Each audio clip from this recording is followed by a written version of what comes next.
Well, good morning, everybody.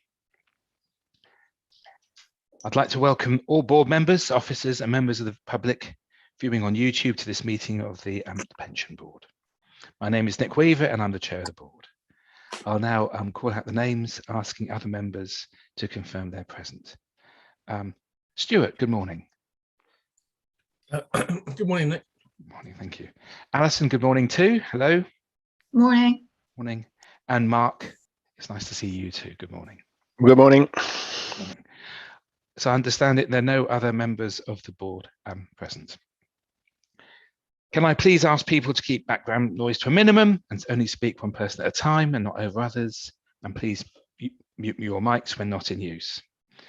Please indicate if you'd like to speak by using the chat facility or typing MIS, may I speak? And I'll ask you to speak in turn. If I fail to identify it's happened, please give me an appropriate prompt. I'll keep an eye out, I'll do my best. If a member of the board has to leave the meeting, then please draw my attention to it. I'm using the chat facility. And if you return, please also draw my attention to it. Please also say if you lose connection or miss any part of the meeting, as this may result in you not being able to vote or hear things in full. Should we need to take a vote in order to expedite it, I'll assume a majority position. So if you wish to abstain or vote against, please indicate in the chat. Right here. Oh, good morning, Councillor Crossley. Good morning too. So if anyone doesn't have any questions, we'll get underway if we may. So I think the first thing is apologies for absence. Mark, good morning. So as I understand it, we have apologies from Helen Ball, from David Yorth, Tony Whitlock, and Steve Harmon has been unable to make it too. Is that correct? Yes, that's correct, Chair. Great, thank you. So we'll move on, if we may, to declarations of interest. Are there any declarations of interest? I think the answer is no. I can't see any nodding, so I think that's all great. Thank you very much. In terms of urgent business, agreed by the chair, there's no urgent business, and also there are no public or councillor statements. So that means we can move on to the minutes from the previous meeting. They've been circulated. Can I please confirm that they're correct? Any comments or queries? I'll take that as a no, so thank you. So if we may, Jeff, Mr. Cleek, we'll move on to an update on legislation, please, if you could take us through that. Thank you, Chair, and good morning, everybody. Okay, so a regulatory update has been included in the papers for noting. The report table summarises the main legislative changes since the last meeting, together with any actions undertaken by the fund. An updated list of regulatory updates is available to view on the Modern Gov library. A couple of points to note. McLeod judgment, first of all. So the relevant bill has now received royal assent, so is now an Act of Parliament with the remedy period now confirmed as ending on the 31st of March 2022. The first two sets of LGPS regulations are expected before the summer recess, paving the way for the remedy to be implemented in the LGPS. DLUHC plans to consult on a second set of regulations in the autumn, which is expected to cover areas such as taxation and compensation. The LGA actually have recently announced or recently stated that they expect the LGPS regulations to come into force on the 1st of October 2023 now, which is delayed from the original statement being 1st of April 2023. This has not been confirmed, but is expected. Just to touch on the awful state of affairs in Ukraine, in light of events in Ukraine and the sanctions being imposed on Russia by the UK government, LGPS funds were advised by the Scheme Advisory Board to consider the implications for their investment portfolios. In relation to the administration, the fund has undertaken a series of overseas indicator reports to ascertain that there aren't any pensioner or dependent members with accounts either in Russia or in fact in Ukraine. Happy to take any questions on that. Great, thank you. Any questions for Jeff?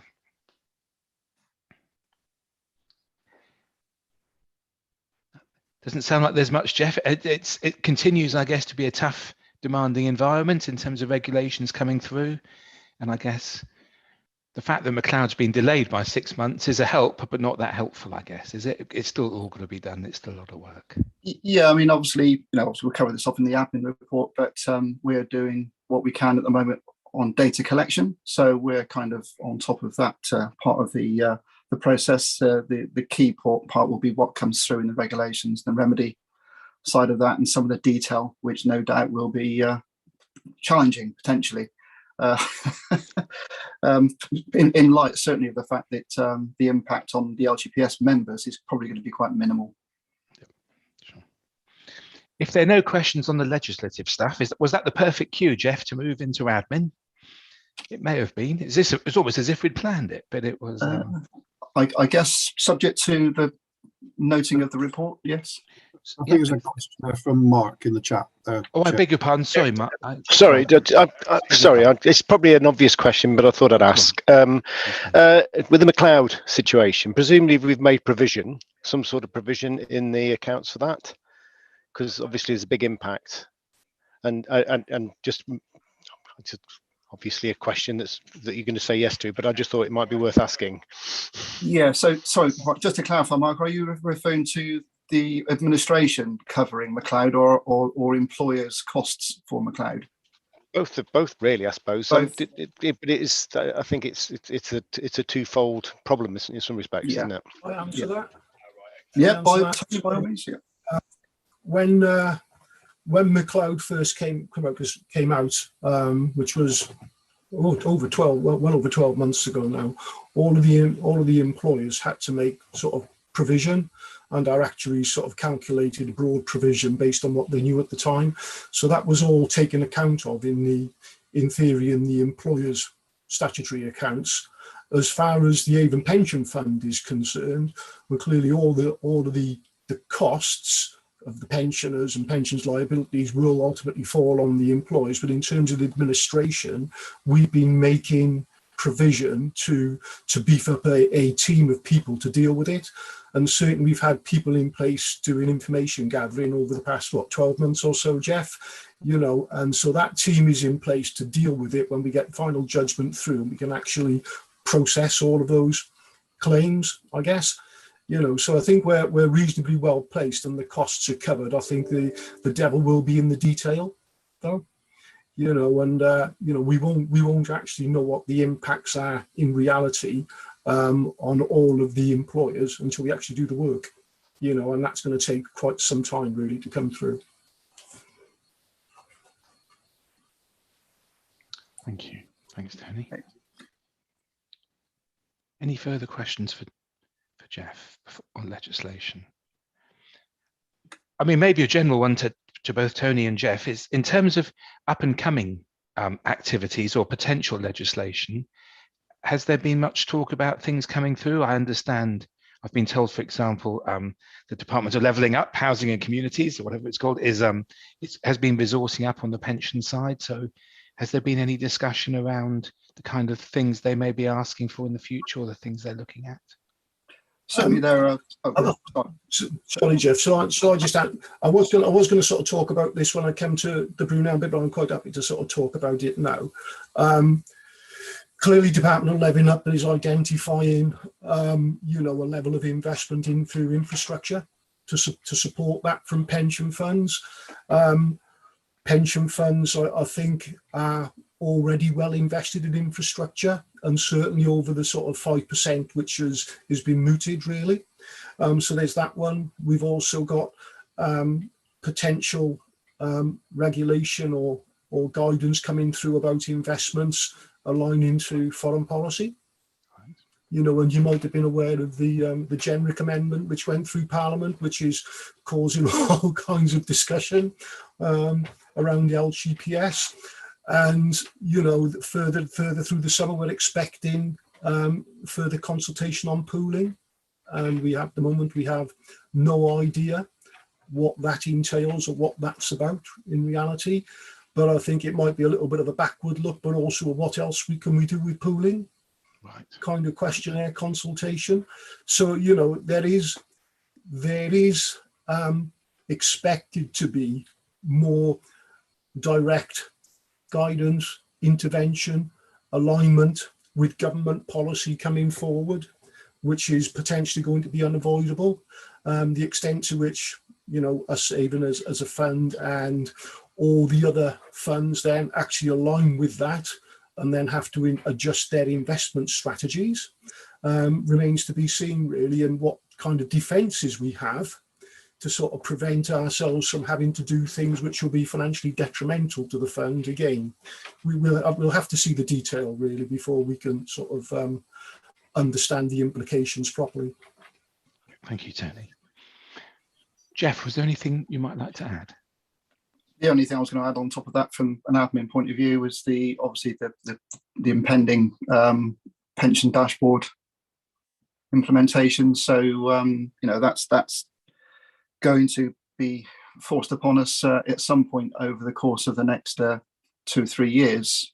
We've just very recently completed the response to the government consultation on that, so that will be circulated in due course.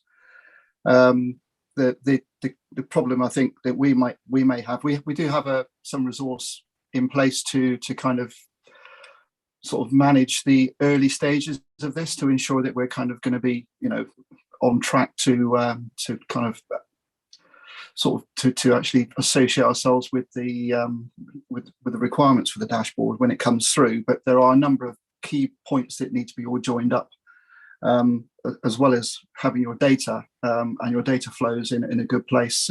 You obviously need the software to support that, and I know software providers are working quite tirelessly at the moment with government to kind of ensure that this happens.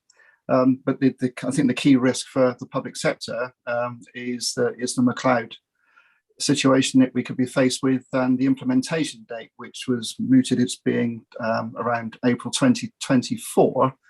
A lot of negative feedback on that being achievable with McLeod being rolled out at the same time. So a lot of consultation responses were kind of erring on the side of could this date be pushed back potentially. So we'll see what comes through on that. But sorry, Jeff, was that because they're kind of the dashboard and McLeod are clashing effectively? Yes. Right. Yeah. I mean, anyone trying to understand their pension with McLeod overlaid the data on top of it is going to be quite confusing.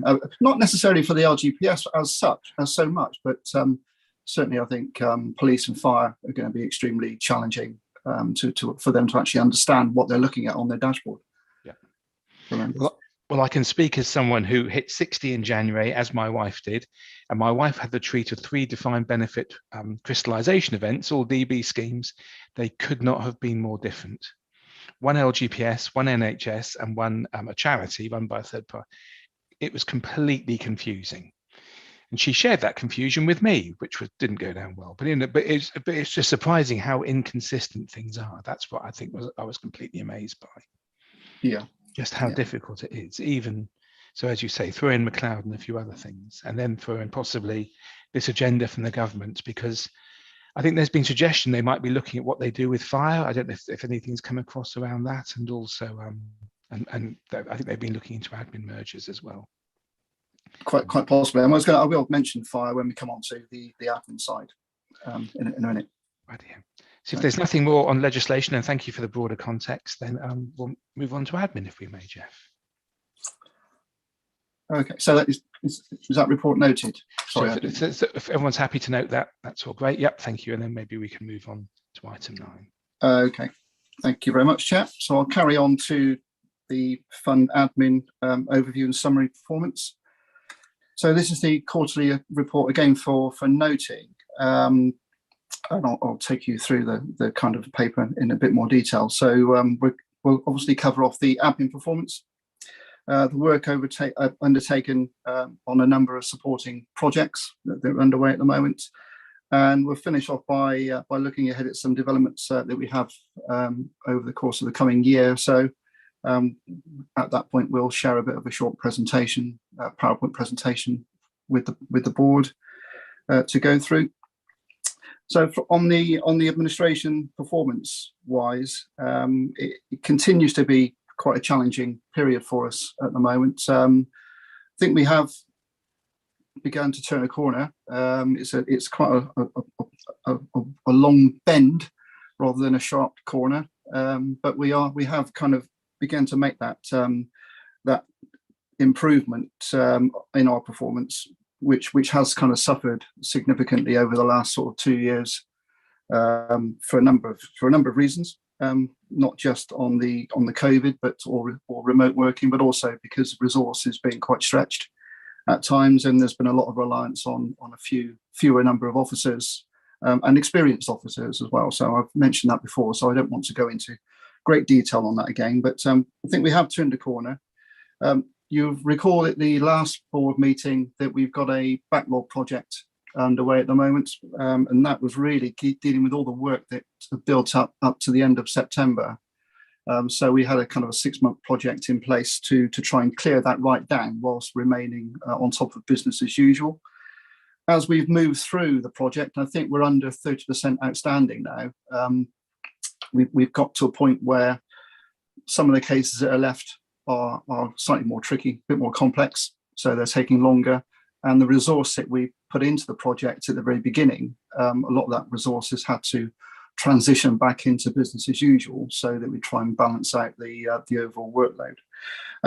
Having said that, we are making good progress. There probably will be a slight delay in not hitting our 31st of March target as we hoped, but we're looking at potentially a 6 to 8 week delay. So we're looking probably near the end of May to kind of complete that now. But at the same time, as that backlog is cleared, that still impacts on the KPIs. So we've still got reds and ambers coming through, particularly around refunds and transfers in, transfers out, because those were the cases that weren't so that they weren't actually recommended by the TPR as being your critical service cases when we went into lockdown. So whilst our figures around retirements and deaths remain reasonably good, our transfers have suffered by comparison. So that's the kind of the key area that we're tackling at the moment, most of which are sitting in that backlog. So once we've cleared that and we're onto the business.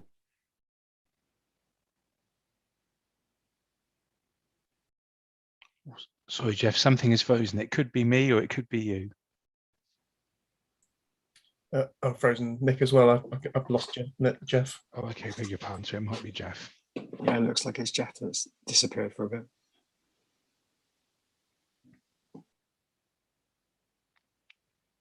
I'll lose my connection because my laptop's just gone down. Okay, but you're back, Jeff. Sorry, we sorry, lost you for a moment. I had gone down. I thought I had. Sorry. I'm not sure how far I'd got, but yeah, I I thought I was just talking to myself. It wasn't for long. You'd mentioned you'd mentioned the transfers. I think we've just been talking about the transfers, but one of the things where they're red and they need tackling. Yeah. So I'll just probably repeat myself a little bit, but yeah. So the kind of big part of the backlog were transfers that were outstanding. That was caused by the fact that they weren't priority as part of the regulators' requirements. So as we move through dealing with the backlog, I'd still expect to see some red and amber until we've cleared that backlog now, because some of these cases are quite historic. But once we've cleared those, we're on to the business as usual. I expect to see an improvement going forward. So I don't know if you picked up on the fact that we are about 6 weeks behind, 6 to 8 weeks behind. Yeah, we have that, but yeah, thank you. On that. So I'm happy to go through the appendices, but I mean, they're fairly self-explanatory. I think generally speaking, Appendix 1, Annex 1 just gives you the last quarter by case number. I mean, the case numbers are quite high. I mean, we're looking at clearing 5,500 cases per quarter, so it's got a sizable number. Generally speaking, we're just outside target, but if you add on 5 days by a bit of buffer, you can see that we're kind of actually sitting fairly green. These are our own local SLA targets. They aren't the national benchmarking targets, which are much more generous. We had previously reported national targets to the board and committee, We haven't done that recently, and I think we've got to a point where reporting is becoming quite difficult at the moment with the setup that we have internally. It was an old system that was developed some years ago by a member of staff who is no longer with us. So it's becoming slightly more tricky to concatenate the reports now. What we have picked up is a new reporting tool from our software provider called Insights, and that will give us much better visibility on reports, dashboard, capability to view real-time information, and give us a much better suite of reports to provide to committee and board, and actually for our own managers to use. So we've just purchased that tool now. So Anna has been charged with the job of implementing that over the course of the next few months. So we've got that piece of work in train at the moment. So I'm looking forward to actually being able to provide a much more informative set of reports to the board and committee as we go forward. So I think they'll probably hopefully be far more easy to understand as well. So I don't think these are necessarily always that that much of a joy to wade through. But generally speaking, performance is improving, but it's a slow progress, and I think we'll see another quarter go by before we really see some traction coming through on the figures and reflecting the work that's been done on the backlog. Thank you, Jeff. Questions for Jeff? Oh, Any questions? I hadn't finished, but any questions on that part? Should we do this part first, if we may? Yes, maybe? absolutely. Okay, is that okay? So any questions on the KPIs? I think Stuart's got. Yeah. So I'm getting better. Sorry, So Jeff, can I just understand the anticipated end date then for that for the backlog? So the report talks about, I think, the 8th of May, but I think you just referenced a slightly different date. Well, I had a conversation yesterday with Anna. So if you look at that report, that was produced in February. So there's a slight sort of delay on that anticipated end date. So we're looking probably at 8 weeks now. Yeah. Okay. And what's the kind of confidence levels of achieving the end of May then? I'll ask Anna that question. Hi. Hiya. So the confidence levels in achieving that at the moment, out of all the cases that we have outstanding, half of them are workable cases. So half of them are cases that we believe we can clear. The other half will wait in for responses. And I think we will have to take a view on exactly what it is we can achieve. It is perhaps where we've written to members, asking them if they want to pursue the transfer in, the transfer out, depending on what piece of work it is. So with everything, we're reviewing it on a weekly basis, and it is a bit of a moving target. So at the moment, that is our end goal. However, we are, like I say, constantly reviewing that work that's there. Okay, so is there any value in it, from what you're just saying there, in reporting those two cohorts slightly differently? So if you've got influenceable backlog and non-influenceable backlog, would that help in terms of just in terms of reporting and clarity for everyone?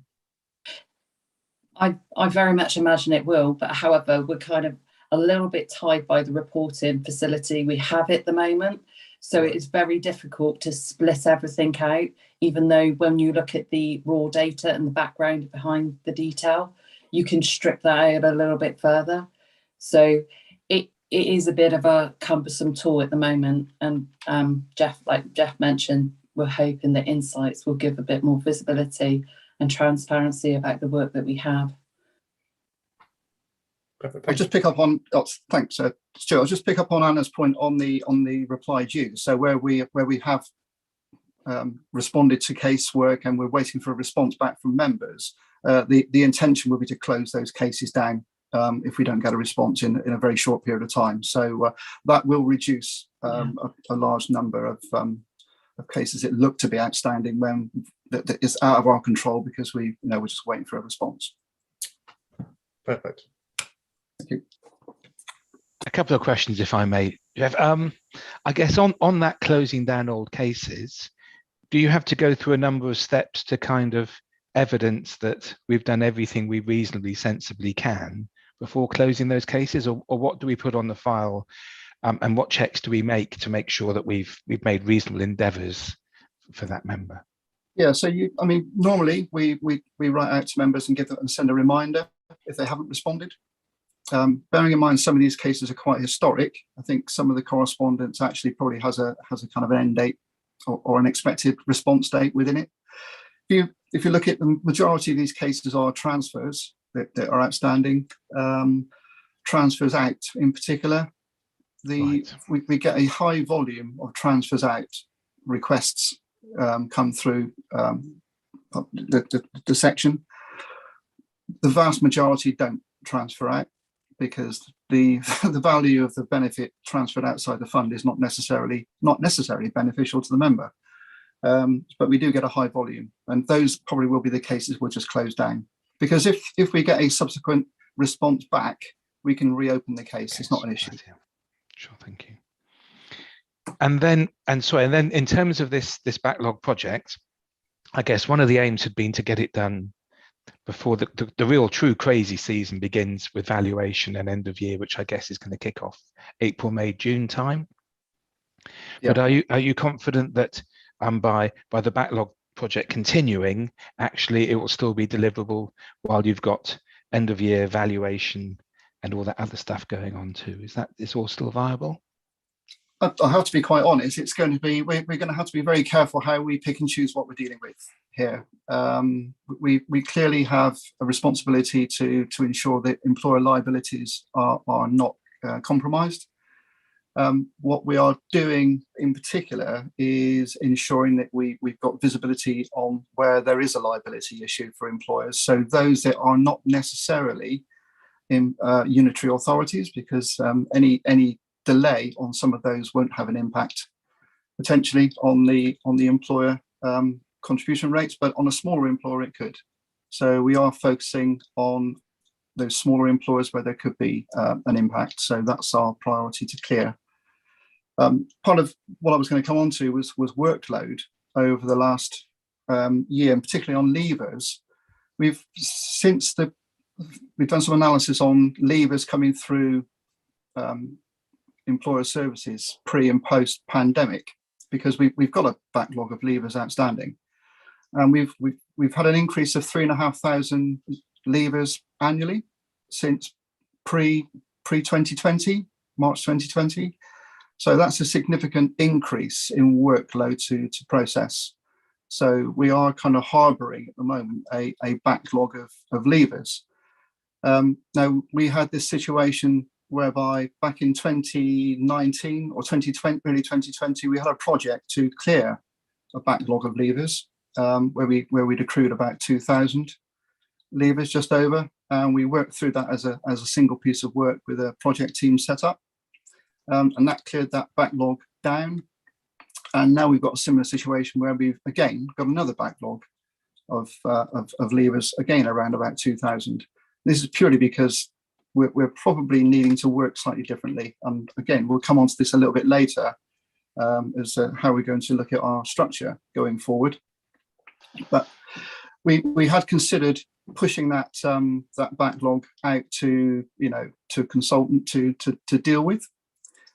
But there's nothing, if we carry on the way we are, then there's nothing to say that we're not going to accrue another backlog of leavers in another year's time. Exactly.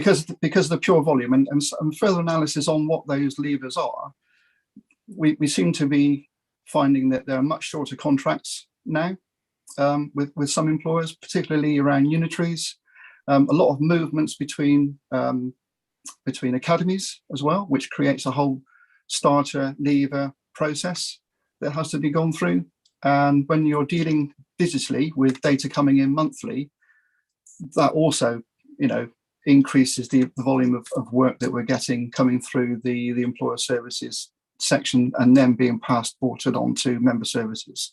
So we've got a whole raft of work that we wouldn't previously have had, not necessarily before academisation and before digital monthly returns. So that's been quite an issue for us, and we are kind of working with Claire and with Anna at the moment to make sure we target those potentially which could have an impact on liabilities. But in the longer term, it's a case of fixing the problem, fixing the way that we work, rather than trying to constantly deal with backlogs and set project teams up to deal with the workload. Okay. So, yeah. It's a silly analogy. It's when I used to first have to drive around the M25, I always thought there was an exception when there was an accident, and actually it was the norm. And I'm afraid these volumes and these changes in the LGPS are the same, aren't they? We have to be tooled up, geared up to cope with this ever increasing demand, I guess, because these one-offs become recurring challenges, I guess. Absolutely. And I think we did, again, I might be jumping the gun slightly, but we did undertake a big piece of work back in 2017 to recalibrate our workflow. That's before we had so many employers on iConnect, I think. But that was quite a key piece of work that we did. At the time, we were still waiting for the aggregation regulations to come through. Probably what we should have done is reviewed that workflow after 6 months, 8 months, and we didn't. And then the aggregation regs finally came through. Bearing in mind regulations changed in 2014, we had to wait nearly 3-4 years for the government to get the regulations out, or the guidance out, to know how we dealt with aggregation. So this is constantly what we're having to work with, So you're having to constantly go back all the time and readdress things that happened years ago. And that has caused issues for us ever since with aggregation. Our aggregation numbers are huge. We're dealing with sort of hundreds of cases per month on aggregation. So hopefully things will move forward and will change, but no doubt McLeod will have something to say about that. That'll be the next one. Can I just ask a couple of things, Jeff, before you move on? I think one is you explained to us how the transfers out, there are a number of transfers out cases in the backlog, and they can be closed down once maybe a final letter's gone or whatever. And actually, from the fund perspective, the liability is still sitting in the fund. But in terms of transfers in, I guess obviously those members have handed over money to the fund to get benefits within the fund. Will there be, and they should really be recorded on their record, they should be included in their annual benefit statements, they should be reflected in the valuation, and so on and so forth. Will there be a push to get those completed before the annual benefit statements are issued and before the data is sent to the actuary for the valuation? Again, certainly for those employers where there is a potential liability impact, then yes, there will be. I think our transfers in numbers are much lower than transfer out numbers. So the focus will be to try and clear those transfers in cases where we possibly can. Where we've got responses from the member, we will update those records straight away. So there'll be no delaying updating once the member makes that decision and we receive the funds in. So there's no kind of delay there. It's just I think the delay on transfers in is actually writing out to the member in the first place to give them the option. But the numbers are much smaller. Sure. And then in terms of those levers, will you need to get all those pre-31st of March levers, pretty well all of them processed before you submit the actuarial data, which I'm guessing is going to be the end of the summer? Is that right? 30th of June is the cut-off date. So we will endeavour to get as many as we can pre 1st of April cases completed. But again, our focus will be on those employers where there would be more of an impact on liability. So, the unitary cases won't be as important because it won't have such an impact because of the scale, if you like. But smaller employers there will be. But yes, we'll endeavour to complete as many as we can before the 30th of June, so that data is wrapped up in the data extract that goes to the actuary. Thank you. Final one on this one, I promise. I'd appreciate the views of the board members. I appreciate it's challenging to produce the reports at the moment, but I think my view is when I look at the table I'm trying to find the page number. I think it's on page 63, for example, where you show the target times for the various processes, such as a quote for retirement being 15 days, payment 15 days, etc. I think my view is those targets are sensible and pragmatic and fair to the customer. And I think I would very much appreciate us continuing to report on that basis. I know some funds are now slipping to what's known as the disclosure regulations, which are much longer. But actually, one, they're ultimately a technical legal limit, aren't they? So you have to be hitting 100%. And secondly, actually, my view is they're so long, it's not actually acceptable to the membership. You can't say it's not reasonable to spend a couple of months processing a retirement, which is, I think, what the disclosure regs say. Whereas I think 15 days is, but I don't know if board members have a different view as to whether we should. Mark, I think Mark, you agree? Is that fair that table? So yes, so I'm not spelled it very well. I'm trying to get that. But I find that a really useful table, and that's the one I go to when I look at that set of data. So yes, it is a useful table to see. And I wanted to say early on, I think you see the trends is good as well. So I think I always look for trends, and I think that's, you should be congratulated for moving to a more positive trend. So it's good stuff. Well, thank you. I will just say that there's no move to change the SLA target times. Obviously, those dates will be factored into the new reporting, so that's quite important.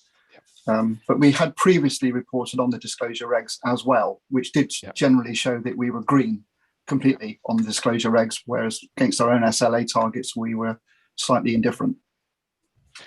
So I guess it's good to do both ideally, but until you've got this insights tool, and actually I'm pleased to say I've only heard good things about insights. Actually, it seems to be very powerful finally to have the right tool. So once you've got that, hopefully it'll be easier. But certainly these are the targets in the admin strategy, I guess. And so we're sticking to those, and we'll continue to monitor against those. Yeah, I think Tony was good. Tony, sorry, beg your pardon. Yeah, Chair. It's always difficult for the Avon pension fund. I tend to find where a little bit of the meat in the sandwich when it comes to sort of communications, because on the one side you've got the members who, when they want information, demand information, but when we need information from them, it's a bit more difficult to get it off them. And similarly, with so many employers as well, being able to send us data in pretty much an unstructured way quite often. Getting the right data and having to cleanse that properly is quite a challenge, really. What we do with the sort of benchmarks we set is to make sure that they keep the pressure on employers by and large to keep the data flowing, and that's the challenge, really, to make sure the data is flowing all the time, and particularly when we get to the pensions dashboard, where we'll have to update that on a regular basis. We will need a little bit more clout, I think, from the regulator to make sure that we can maintain that, because all of a sudden, that once the pension dashboard is live, it's in the public domain, and actually everybody wants to know what their pensions liability is. And we can't really do that unless the employers are sending through data to us on a fairly regular basis and a pretty accurate basis as well. So I think the targets we set ourselves sort of stand us in good stead for that sort of pensions dashboard era when it comes in, but also enables us to give a better service to members, really, as you said. And what we wouldn't want to do is to revert to the national standards, which would be a disservice to everybody. Exactly. Yeah. No, thank you. Thanks for explaining that. Thank you. Jeff, sorry, we should let you continue with your report. I beg your pardon. We all got too interested is how I would think of it. But anyway, Jeff, over to you. Thank you, Chair. So the Appendix 2 is just a progress on the data improvement plan, where we obviously report against the pension regulators' requirements for data accuracy. So there's just a simple breakdown of the membership type, and then underneath it, this is a summary report, not the detail, but then the numbers underneath are basically against the different categories within those membership types that we're waiting for. So within Claire's team on employer services, there is a data control sort of subsection set up there to kind of monitor and work through some of these, work through these TPR areas and make contact with employers on a regular basis to try and get these cleared up. I don't know, Claire, if you want to say anything about this. This is being developed, this report, isn't it, at the moment? Yes, it's definitely being developed. We've got somebody new on the team now who's been able to sort of dive a bit deeper into the data, but from a TPR point of view, we're now looking at anything that's over 12 months old. We're going to deal with it on a project basis so that we can take a more professional view on some of the data that we're not getting through. There's no point just keep chasing employers where they've either tried to speak to the employer and find out why they're not responding, or even to the point where we may have to make some decisions as a fund and maybe assumed pay or actually assume certain things and make a record of that, maybe write to the customer possibly to let them know what we're doing. But to stop that going forward any more, we're going to try and deal with things on a business as usual and a project again. This is similar to the member services team. Oh, thank you. Thanks, Claire. And then finally, kind of moving on to Appendix 3. So we've got a number of projects in train at the moment. So that's just a bit of a breakdown of where we are with some of those key projects, particularly around the McLeod data gathering, which is progressing really well. We've got one or two employers that are finding it a little bit tricky to provide us with the data that we need, and we are escalating that with those employers up through their sort of directors of finance, etc., to try and sort of see if we can put some pressure on in that way. One particular employer, I think, just thought it was the best thing to send us 80,000 lines of data and just asked us to go and sort it out because they didn't really want to. So we've gone back to them to kind of take that forward and escalate that with that employer and that employer's payroll provider, who obviously their relationship there probably isn't as it should be. And the other key area for me, well, the other two key areas on the employer services side of things is the address tracing project, which is coming up to its sort of final sort of phases now. And again, I'll ask Claire in a minute to just give a bit of an update on where we are with that. And also the other key piece of work is around iConnect and the onboarding of those remaining employers. Because at the moment, we've got something in the region of about 75 to 80%, I think, of our membership using iConnect. But we still have about 170, 180 employers still to be onboarded. So they've got much smaller membership numbers, but we need to be operating from that one single platform because at the moment we've got a mixture of data coming in monthly and through one channel, and then data coming in either annually or as and when through other channels. So we kind of need to harmonise that. And that's a key piece of work for us that we are focused to achieve by the end of March 2023. So Claire, I don't know if you want to give a bit more of a detailed update on that. I know you'd like to go into more detail. No problem. Well, going back to the address tracing project. So we're in those final stages of wrapping this up now. The final cohort went to Mercer back end of last year with a view of just, the ones we really cannot find. It's a final more intensive search. The data is now coming back from Mercer, and it'll be the last set of letters that we send to these members to try and find these members. Otherwise, we are going to have to sort of put them on hold where possible and then come back to them again when they're reaching their pension age. So we won't forget about them, but unfortunately, this exercise we've tried 3 times now with Mercer to try and trace them. So the ones we have traced, hope we're getting some good response.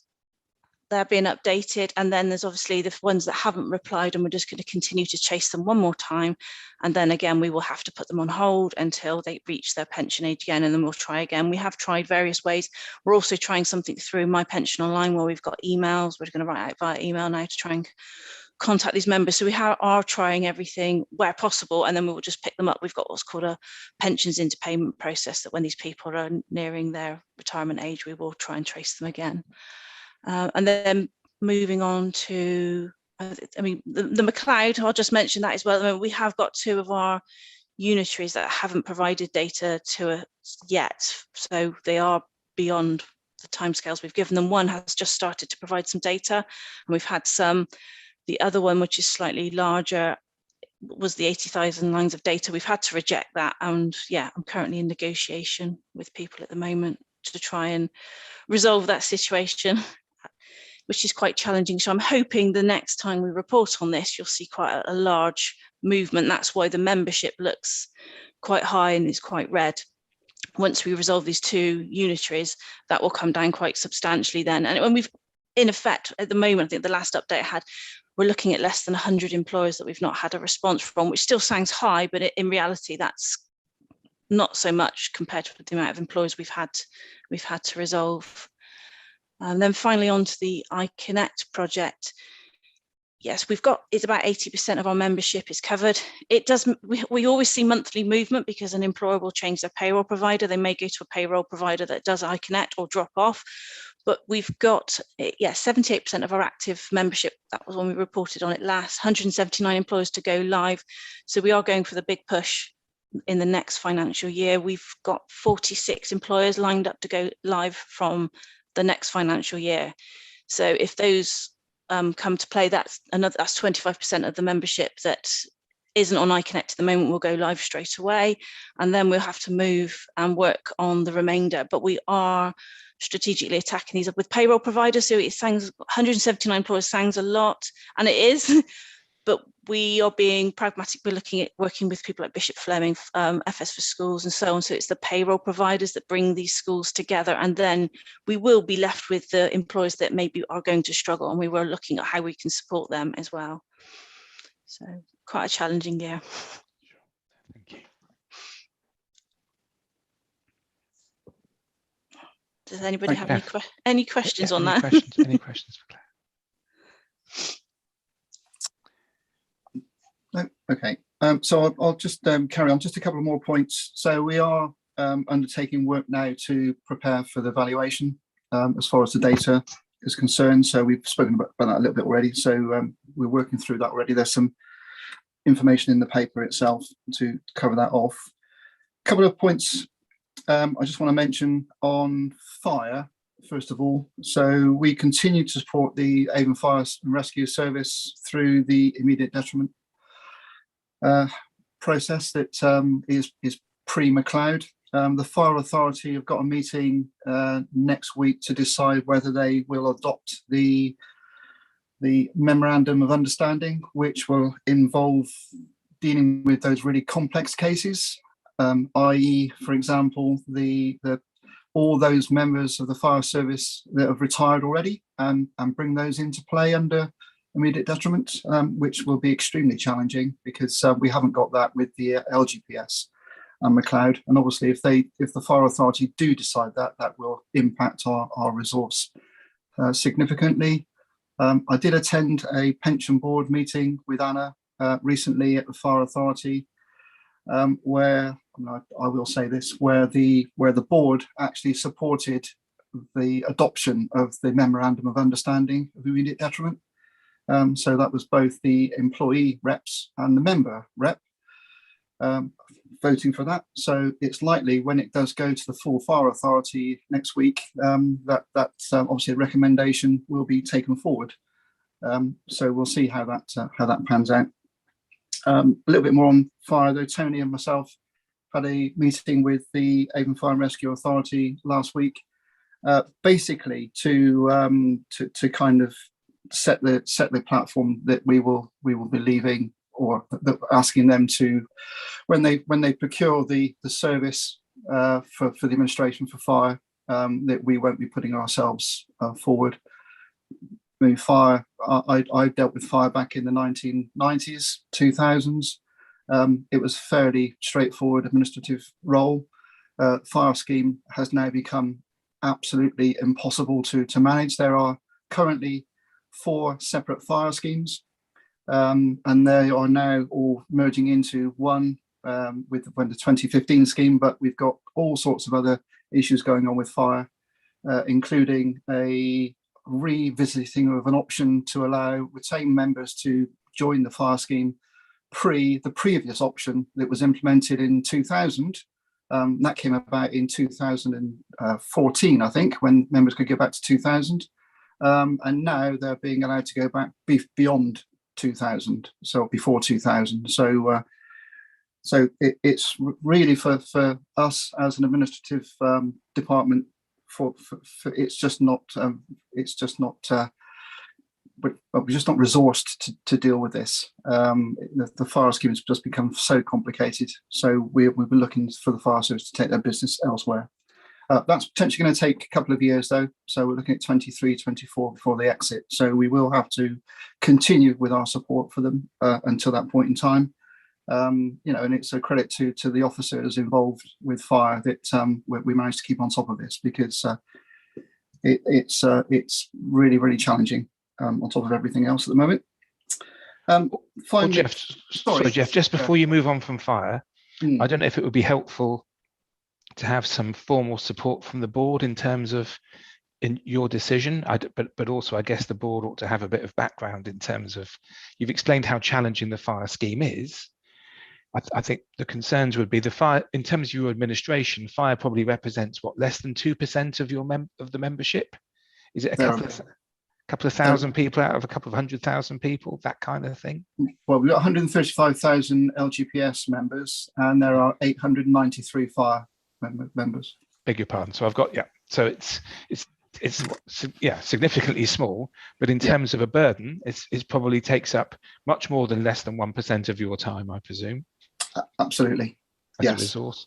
And then I suppose the scary thing is, it's not that we can just go out and buy that resource. I know that fire will be paying for this, but actually it's a finite resource which you're having to draw from to the almost to the wider not detriment, but to use that phrase, but you're drawing on it. They would otherwise be working on the LGPS, wouldn't they, those folks? Absolutely. So at the moment we've got a situation whereby, because they're implementing immediate detriment, so we are having to deal with members who are retiring and give them the options of being in the legacy scheme or in the current arrangements. There is no software to support this, so everything is having to be done manually. So all those options are manual. Sorry.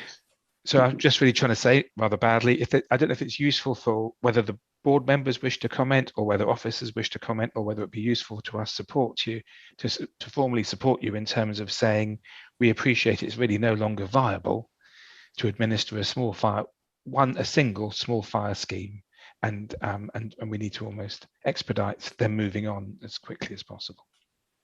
I don't know if anyone has any comments or thoughts. I may have got that. Can I ask a question, please? Of course you can, Beth, yes. So what is the arrangement with the fire? Is it like an SLA or something? Yeah. Yeah. And so presumably there's some sort of a notice period and Well, to be honest with you, the way this has worked previously, because we were previously Avon County, so the fire administration just sat with Avon. right. When reorganisation took place in '96, the fire just moved with Avon becoming Avon Pension Fund. It just went with the fund. So there has been an SLA in place. There is an updated SLA which is just going into force now, but the previous SLA, I guess, was written in about 1996, and it was based purely on the number of pensioner members that were in payment and a cost per payslip.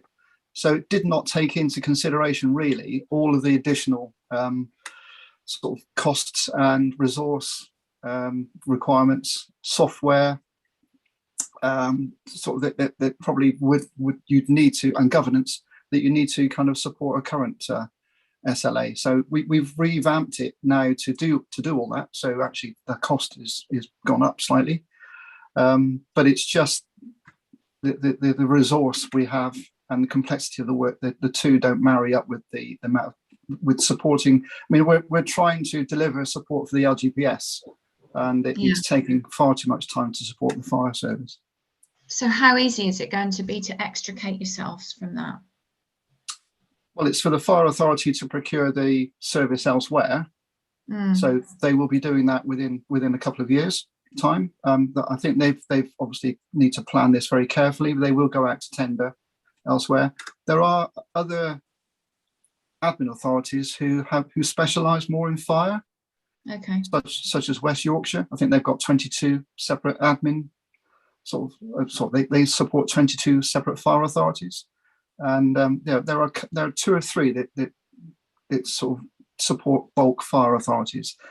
In the southwest, ourselves and sort of Devon and Somerset Peninsula, if you like, we obviously manage Avon Pension Fund, Avon Fire Authority. Devon and Somerset manage Gloucester Fire Authority. I think Cornwall still has its own fire authority, but all the others have moved and become more centralised elsewhere. But Avon have never taken the business elsewhere, never procured the service, as far as I know. Thanks, Okay, Jeff. thank you. Thank you. Sorry, Tony and Mark would also like to make comments. So Tony, I think you were just first. I think it's not so much a matter of viability, it's a question of sustainability. You know, the infrastructure that we need to support fire service is exactly the same as the infrastructure we need to support the Avon Pension Fund. And actually being able to sustain that level of resource is proving really challenging. You know, it's not really fair on the fire service when there are actually other providers there who are far more able to deliver and sustain a service than ourselves, really. So, you know, rather than continue to try and live from hand to mouth as we have been doing, you know, to support Avon Fire, we've had the discussion with them, and you know, it's in their best interests to find a provider who can have that resilience and provide them that resilience and sustainability of service that we are finding challenging, even to support Avon Pension Fund and deliver the LGPS. Exactly. Thank you. No, I couldn't agree more. Mark, sorry, you were next. I just want to agree with everything that's been said, really. I think it's not fair on the provider, but also on the team that, you know, we're stretching. And I think given the previous conversation, the workload that Jeff and Claire and the others have got in front of them, I think it makes perfect sense to not overcommit to something you can't provide a good service, and then that's just no good to anybody. So I agree with the sentiment. Thank you. Thanks very much indeed. Is there anything we can do to support in that change, Jeff, Tony, and others? Then please ask. But I'm hoping they can look at it, because as you say, I think West Yorkshire's got 20 something, so that makes it viable. And I think there may even be national frameworks out there for people to call off a fire admin service, so they could look at that possibly. Yeah, that's right. Jeff, back to you. Sorry. Okay, thank you, Chair. So just very quickly, so we've moved forward on the accommodation front. So at the moment we have a situation with a temporary arrangement whereby we've got a sort of 15 desks within the Guildhall in Bath. So we're operating on a kind of a rota basis there, both Anna and Claire, and on the investments team, they're managing sort of staff being in the Guildhall at any one time. Going forward, we've secured pretty much the River Suite back in Keynsham. So Tony's been working with the sort of senior leadership team on that. So we will be thankfully moving into our own office around about the end of the year. So there's obviously a little bit of refurbishment to go on there, and Claire is involved in kind of looking at some of the design. Not from an architectural point of view, but refurbishing, I think, along with Liz to kind of put that together. But we're on course, hopefully, to be moving into our own bespoke office towards the end of the year, which would be great to get people back together again and be back in an environment where we can work together much more cohesively than we've managed in the last 2 years. So we'll be outside of the Civic Centre, which is where Baines will reconfigure itself with its new way of working, but we're going to be sort of doing something. We'll still be hybrid working to a degree, because we are circa around about 80 headcount, but we'll have somewhere in the region between 45 and 55 workstations in this bespoke office environment. So that's great news for us, thankfully, moving forward. So I just want to sort of kind of finish off by looking ahead, really, and sort of bring up the kind of the service plan, the admin strategy going forward. So we've prepared the business service plan further for the committee to approve towards the end of the week.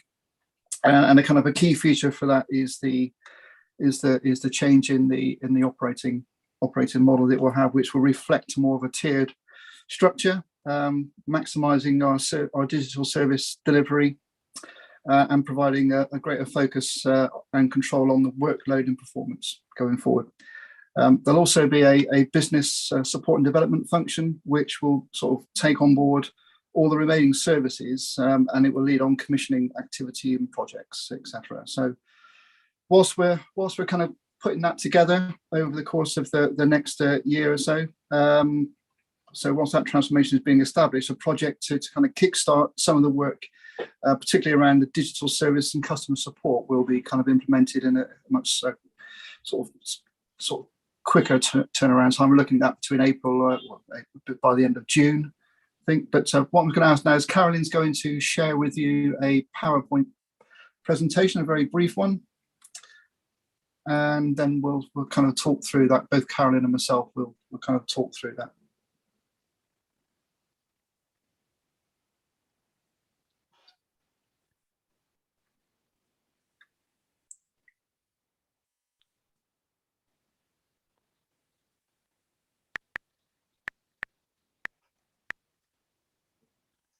Oh, we can see that. Thank you.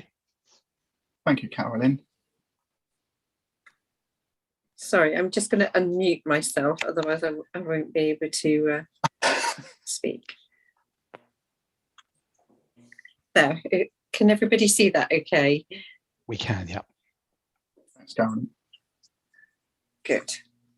So what we're looking at, and probably what I'll do is I'll just introduce this very briefly, and Carolyn's very good on the detail, but we are looking to kind of change the current structure where we have basically an employer services function and a member services function and a comms team, to kind of try and to actually split out from that all of our digital services, those digital service provision.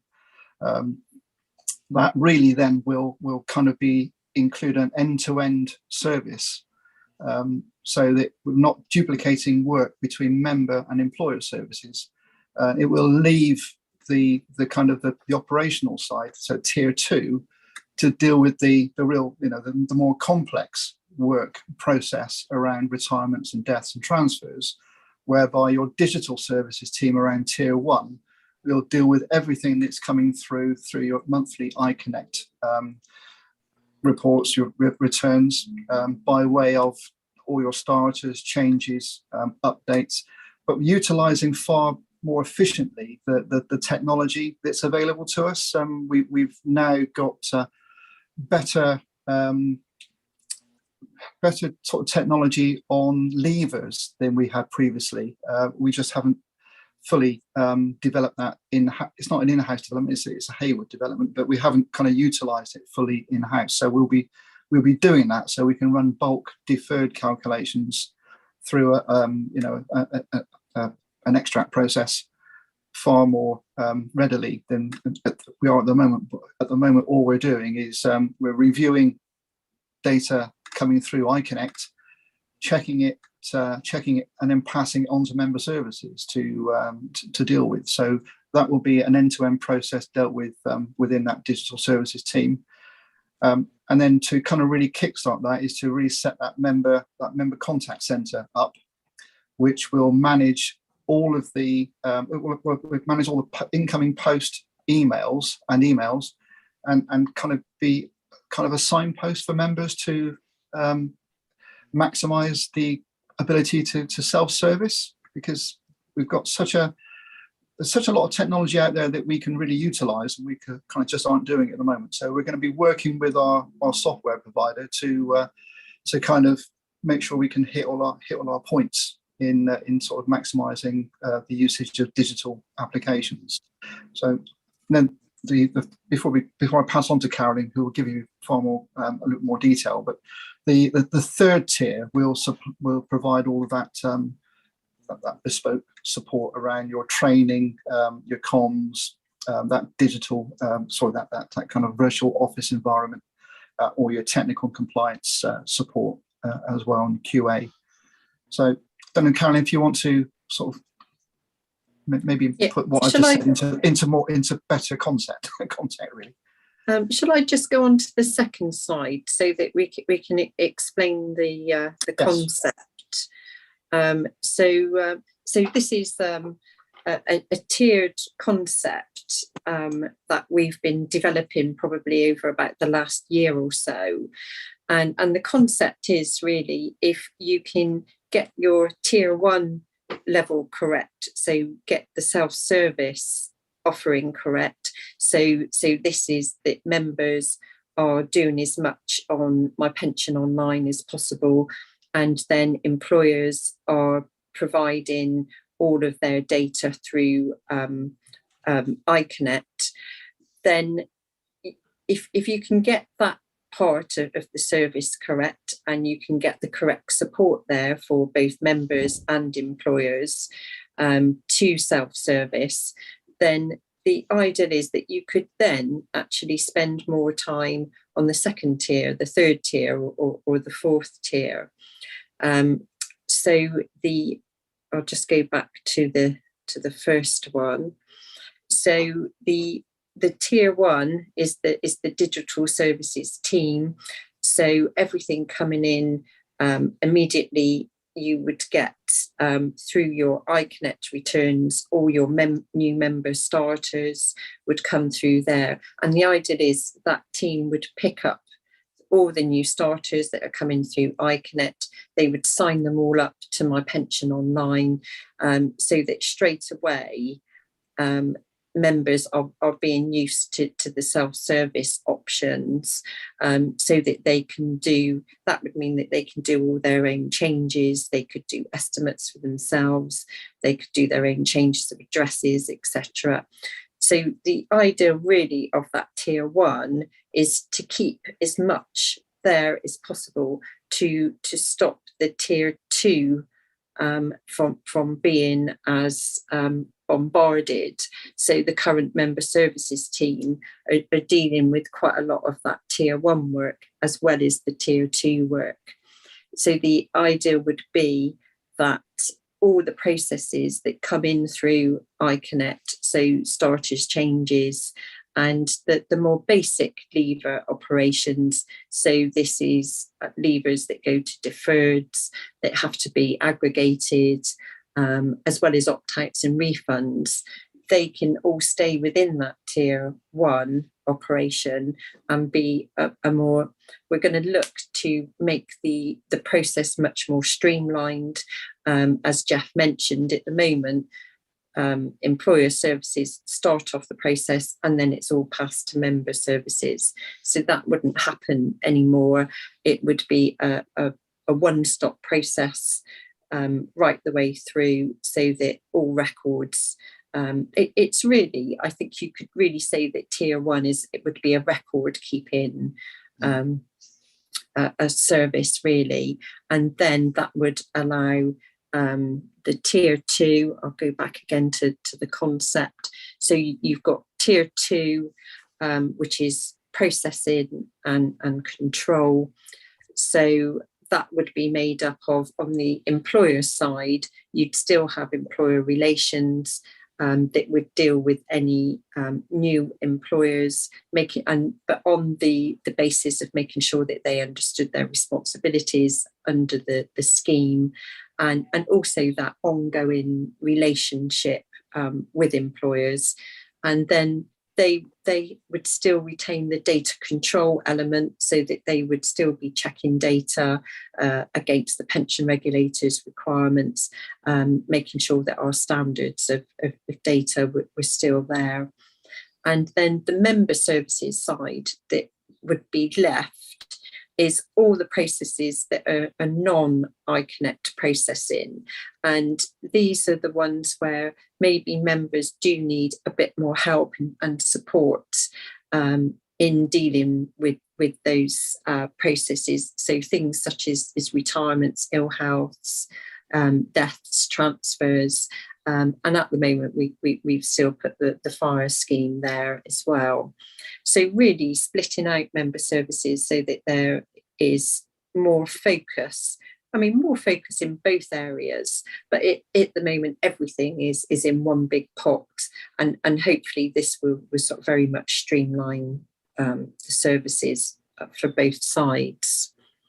And then the tier 3, so again, going back to the original concept, you've got all the self-service happening at tier 1. You've got that better operations section left at tier 2, where you're sort of better supporting employers and members. And then at tier 3, you're sort of getting to the consultancy area. So you've got some resource and capacity there to deal at that level, which at the moment we don't tend to have an awful lot of time to deal with. So under tier 3, this would be under a business support and development manager, and your technical and compliance advisor that would be within that team, and the quality assurance team that we currently have, which supports member services, we've sort of separated that out, so it would be under technical and compliance. Then you've got all the comm stuff, so looking after the websites, looking after member and employer communications, and quite importantly, internal communications. And going forward, we will have an actual office again, but very much looking at when people do work remotely, that there's more of a need for better support to staff. So the digital office is recognising that fact. And then under that transformation area, there will also be training and development projects, and then that IT systems liaison, because our systems are currently dealt with under the financial systems team. So that just gives a little bit more background there. Jeff, did you want to then go on to the roadmap? Yes, so we've got obviously we've got a bit of a plan in place to kind of try and achieve this. So we've got a number of key themes kind of going forward over the course of the next 2-3 years, really. So, you know, as it kind of quite sort of sets out there, each of these has a number of work streams within it, but we know that and a lot of overlapping, as you can see. So we've got lots of existing projects, as we mentioned earlier. We want to complete the iConnect rollout. That's quite key in ensuring that we can support the that digital services tier 1 area going forward, because we want to get everyone on the same platform. Further development around the website and the communication channels to ensure that we've got that in place to support the objectives. Better reporting, as again we mentioned earlier, we've already purchased Insights, so we'll be rolling that out, implementing that and rolling that forward over the course of the next few months. And then we've got the ongoing projects, which obviously are driven by need and by government change. The third sort of key theme down there is the implementation of how we're going to achieve the rollout of the operating model, really. So as Carolyn mentioned, we're going to sort of set up that digital services team, but look at our workflows, work with our service provider to ensure that we make best use of workflows and engagement with the various platforms, but get that team, temporary team in place sooner rather than later, so we can begin to take some pressure off the member services team in the interim period whilst we go through the process of agreeing the new structure and getting the job descriptions rolled out. The key part around job descriptions and implementation of a better structured career grading opportunity within the tiers as set up. So as Carolyn said, tier 3 is more around your consultancy and support. tiers 1 and tiers 2, we'll be looking at career grading between tier 1, sort of people moving through the lower levels, but understanding and getting a bit of knowledge on record keeping, what that all means.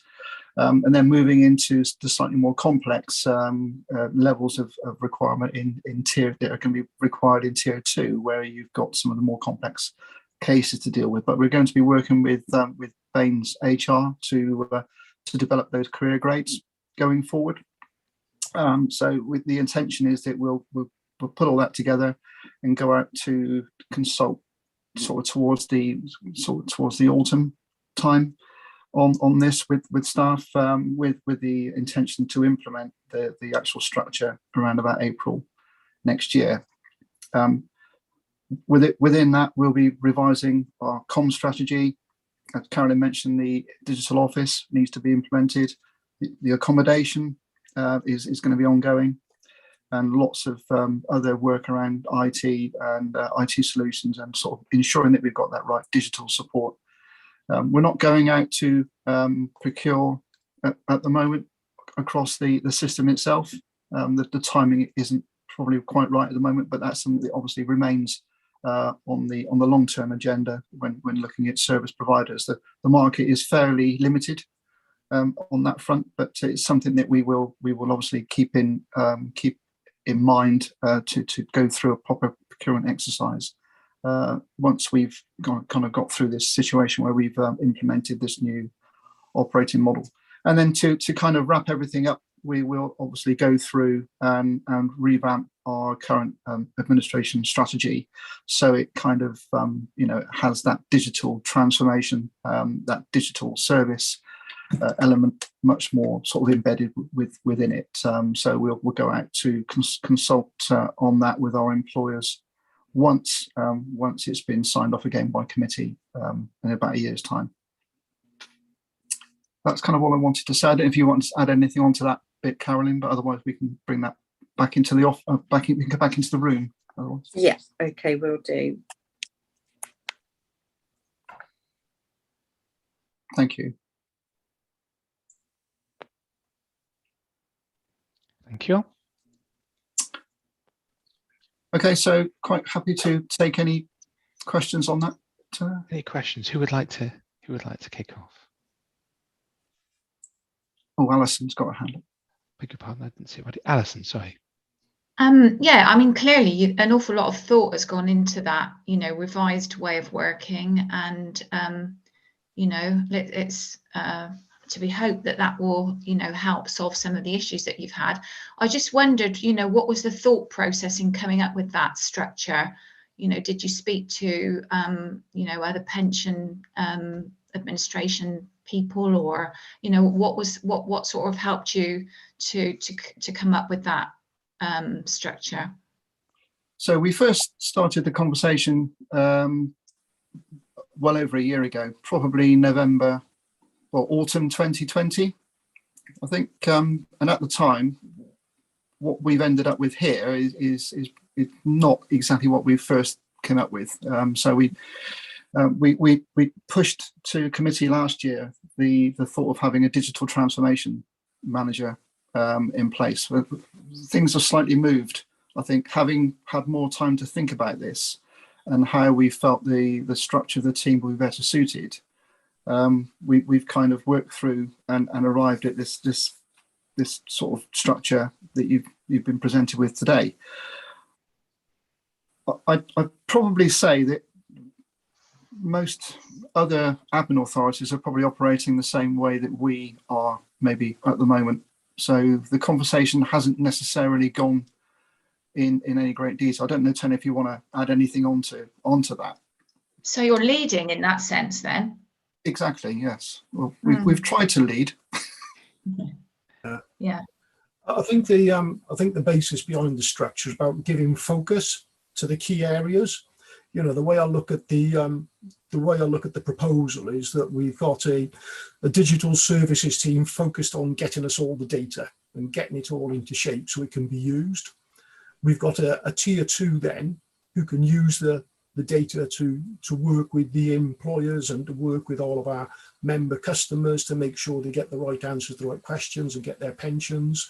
And then we've got, you know, the tier 3, the consultancy, which provides all the support and development to make sure the system stays fit for purpose. You know, but the important thing is that we have a business focus on all of those different areas, which is something we don't have now. We don't have an overall focal point for business support.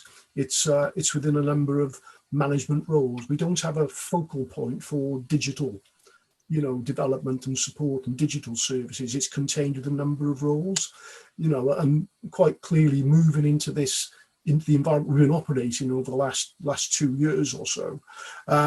You know, it is now absolutely abundantly clear that we need to maintain focus in these areas. So that's kind of the rationale behind the structure. We now need to get the people in the right post and actually to help us deliver some of this. You know, there will be quite a lot of work to be done, but a lot of the sort of building blocks are starting to come into place. You know, we are developing our communication strategy.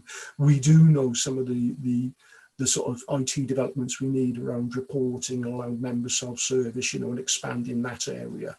You know, so it's been a long time in the thinking, but we're now kind of trying to move into the delivery side of this. And the key to it is to be able to restructure the administration. You know, and that's always been quite challenging because you're dealing with people's jobs and, you know, moving the chess pieces around on the board, you know, which is always a difficult process. So we've now got some sort of resources and people focused on that, you know, with support of HR from Baines. We can get that done in reasonable quick time and then put ourselves in a better position, I think, to deal with what seems to be ever increasing demand being thrown at us. Stuart, I think, sorry, thank you. Sorry, Stuart, I think you have a question or a point.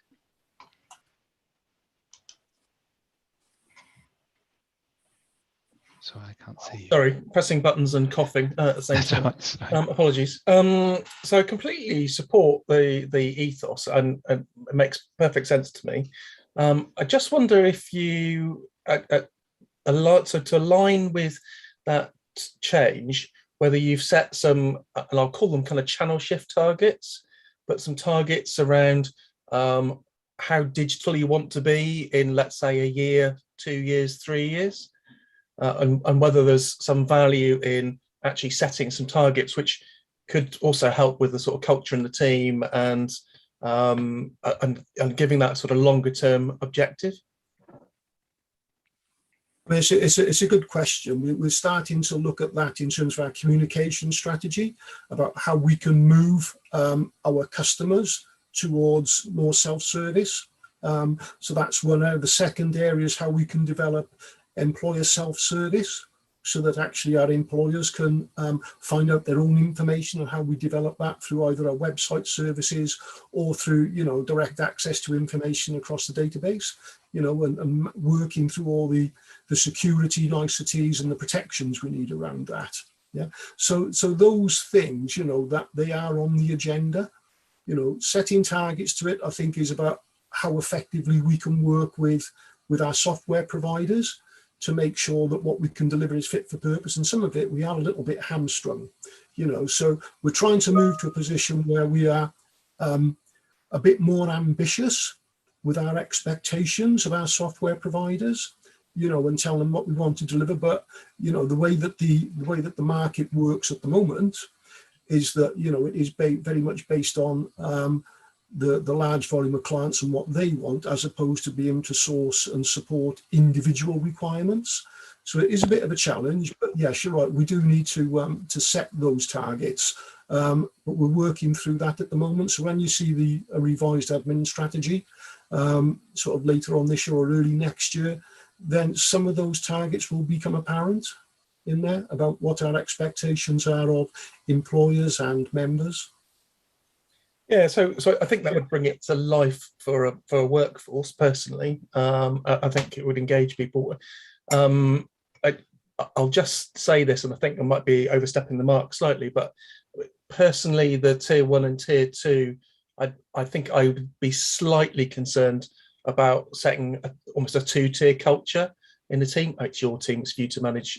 That's why I'm overstepping the mark. But it just would worry me slightly that you've got some people focused on the exciting new world of digital and some people stuck doing what might be perceived as some of the old work, and whether it might work if you could embed that digital culture across the two teams, if that makes sense.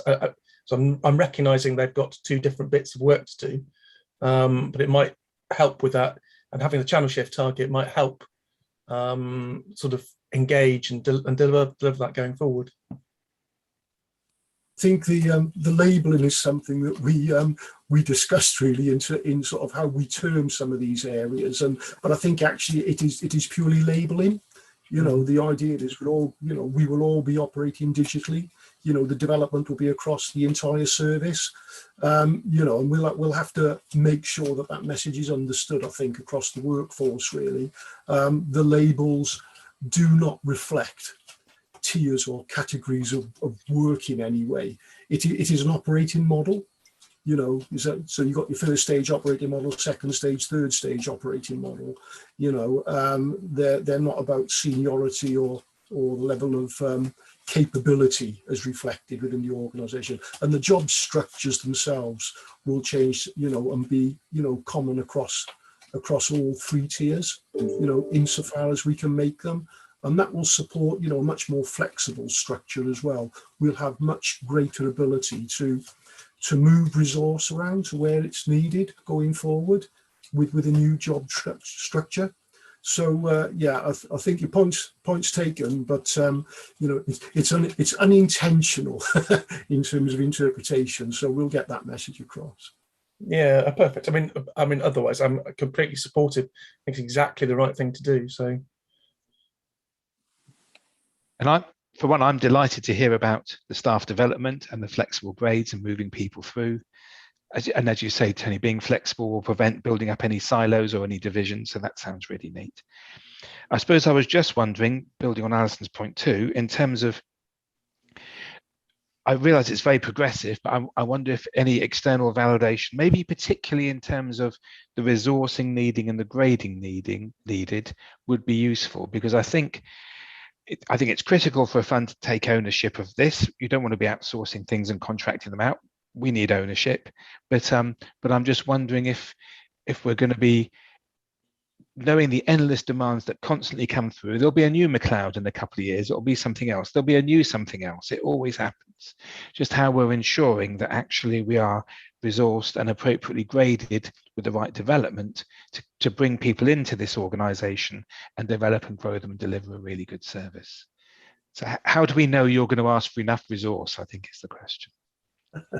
It's a constant challenge, isn't it, really? We will be, we're sort of have to use the council's evaluation process, for all the job grades.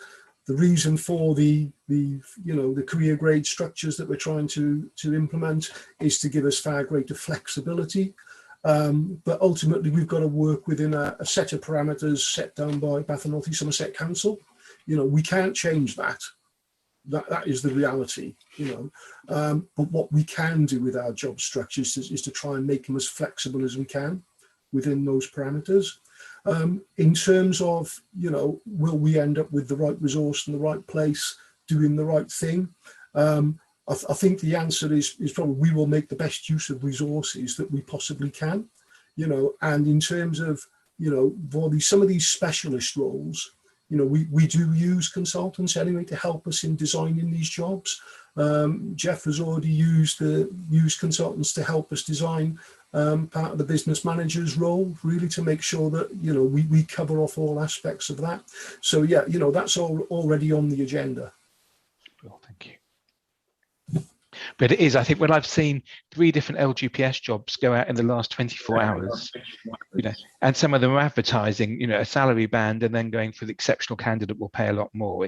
That's the world we're operating in, isn't it? Not that it hasn't got to be crazy, but we've actually got to support and develop people properly so that they stay and grow within the fund.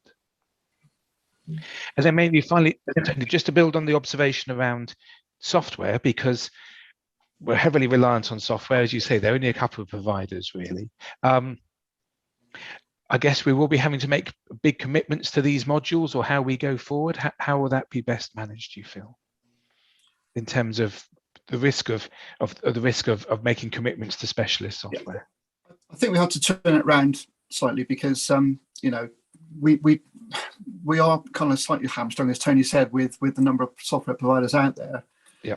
What we need to ensure that when we go through that process of retendering in time, is to ensure that we've fully undertaken you know, a robust gap analysis on what our requirements are, what we've got at the moment, or what's available to the system solution that we use at the moment, and using it to its fullest capability, but what's missing necessarily, and put those demands there on the table when you go out to procurement. So we want to kind of really need to sort of, you know, think ahead, think of what our requirements are going to be in the future. But it is, whichever way you look, it's limited to basically 2.5 providers, I think, really is all you've got out there. So it's difficult.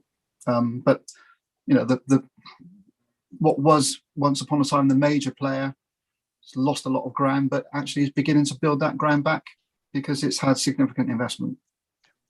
And hopefully other funds will be making similar demands to us, even if they're not there yet. So hopefully we'll, yes. Yeah. So hopefully they'll be supportive too. Thank you. Any further questions for Jeff or Tony? But if not, we're happy to note that. If we're all happy to note that, that's great. Thank you. And thank you, Karen. Thank you. Thanks, everyone. And Carolyn too, thank you very much indeed. And Tony, I think over to you for Brunel update, if we may, please. Yes, I'll just do a quick update. You're probably aware that you know, given the Ukraine crisis, Brunel announced divestment from all Russian assets. You know, a few weeks ago, with the Avon pension fund, we divested an awful lot of our exposure to Russia when we divested from the emerging markets fund before Christmas, and that is where most of the exposure across Brunel is for those funds which are invested in emerging markets. So we have very, very limited exposure in Avon pension fund, thankfully at the moment.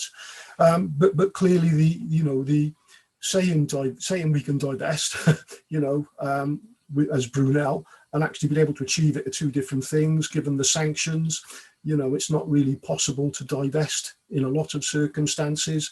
So effectively, you know, those holdings which funds have in Ukraine have been written down, written off, you know, because you will not at this point in time be able to sort of realize any value in those assets. So I just wanted to sort of be clear about what that meant for us.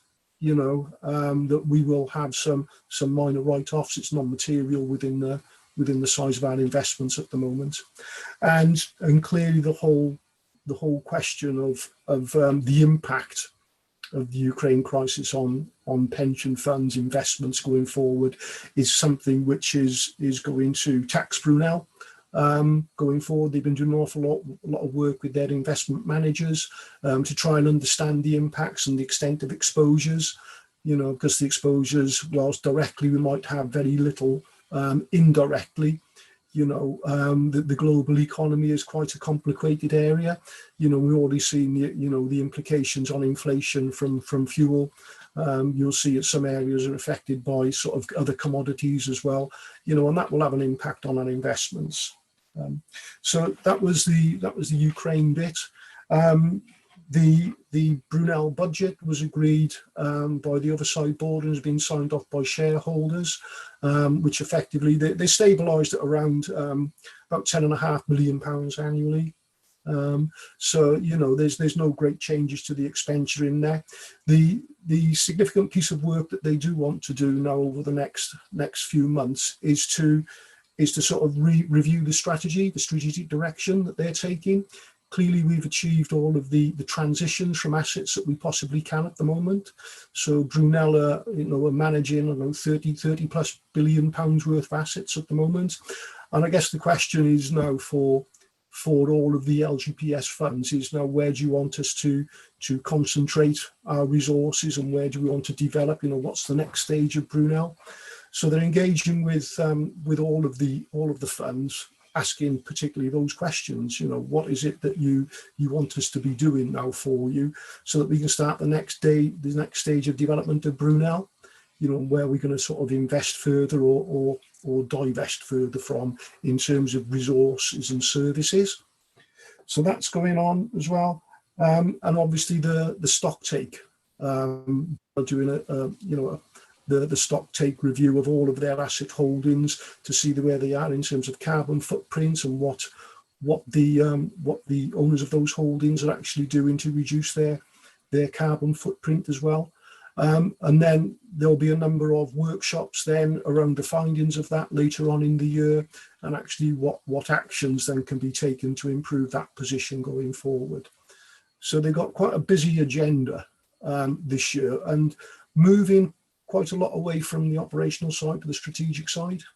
And certainly the focus of the oversight board's meetings, the last few of them have been much more strategic, I think, than operational. I think over the coming months and coming quarterly meetings, we might see a slight change of that if investment performance starts to be significantly affected by events in Ukraine. But I think, overall, the oversight board and Brunel are going in very much the right direction. Questions for Tony? Anything? Maybe if I can just get it started, Tony. So I suppose one question, in terms of the ESG principles of both the pool and the fund, do you see them being compromised in any way in light of what's going on at the moment, or do you see them being threatened or undermined in any way as people go back to the importance of hydrocarbons or minerals or whatever it might be? I think there's going to be a couple of challenges coming through. So clearly, one of the impacts of the crisis is to sort of try to promote an acceleration of alternative fuel supplies, a non-reliance on Russian oil. Whether that's realistically achievable within a short time frame remains to be seen.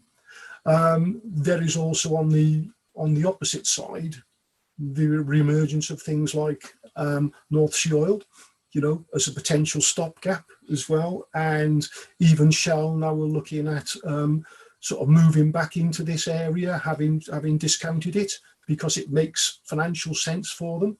So I think there will be some tensions really going through, having to reconcile ESG objectives with financial objectives, and particularly with inflation being so high. It's going to be quite a challenge for assets to outperform if that inflation does remain high. And if that is the case, then the impacts obviously will be on employers' contributions going forward, particularly current valuation now. So I think, there will be some tensions. It's not going to be easy for funds to reconcile that position. I think Avon is in a strong position, because it set out its stall quite early in this respect. But certainly all of the partners within the Brunel pool are in slightly different positions. Yeah, and I imagine quite across the country as well. They're all in different positions as well. Thank you. Thank you very much for that. Anything further, Mark? So, Mark, thank you. Thanks for your message. Right, I'll try and crack on. I'm sure everyone will be appreciative if I get a move on. So Tony, thank you very much. If we can note that, please. And Carolyn, could you please talk us through the risk register? Yes, thank you, Chair. The quarterly review of the risk register took place in March, and the management agreed updates is set out in the attached report, and the updated risk register is also included.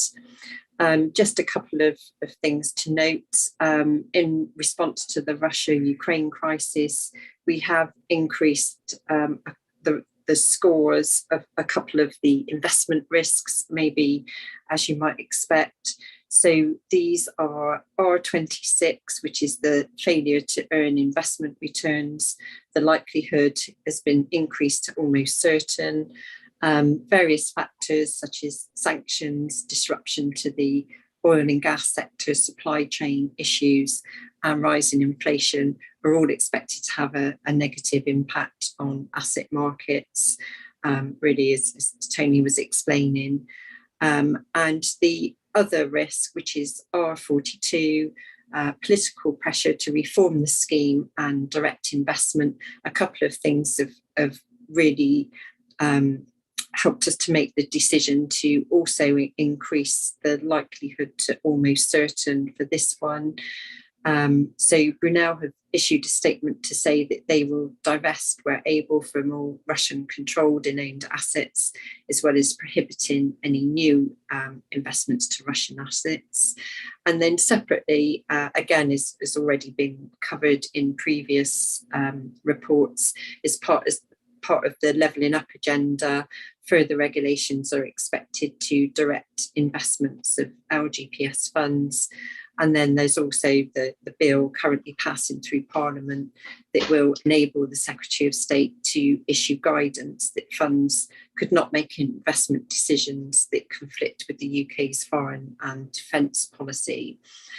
So for those reasons, we've just slightly increased those two particular risks. Otherwise, everything else is remained the same within terms of scores. Obviously, on the register, we've updated any comments, but those were the only two where actual scores were increased. Happy to take any questions.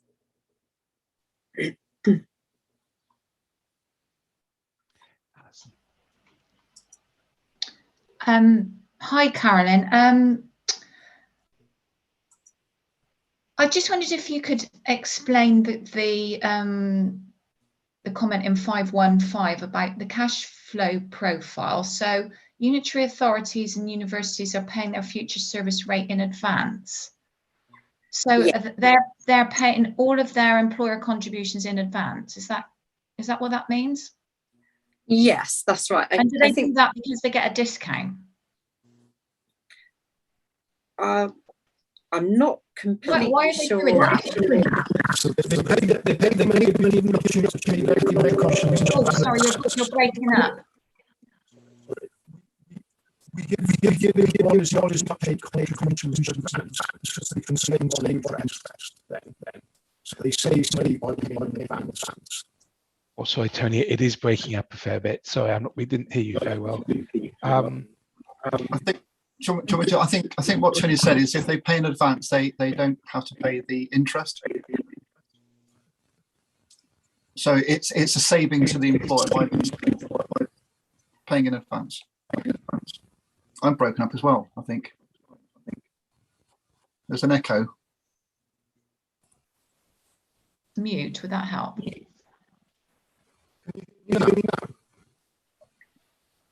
No.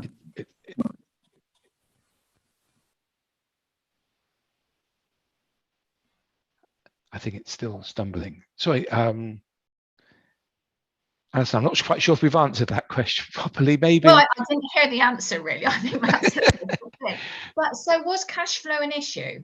Is that why it was in the risk register? I think we keep cash flow. We keep it in there as a risk because it's something which is monitoring, which we monitor. I mean, the thing about cash flow was due to the fund becoming more mature. There was sort of a lot more money is being paid out than money that gets paid in. So cash flow is just something that has to be monitored, and this particular point is around really more money being received in April, and so they just have to be careful of making sure that there's enough cash sort of right the way throughout the year. But I think that what Tony was saying was that it is a saving to employers if they pay everything in April. So they pay everything in a lump sum for the whole of the year rather than paying monthly? Yeah.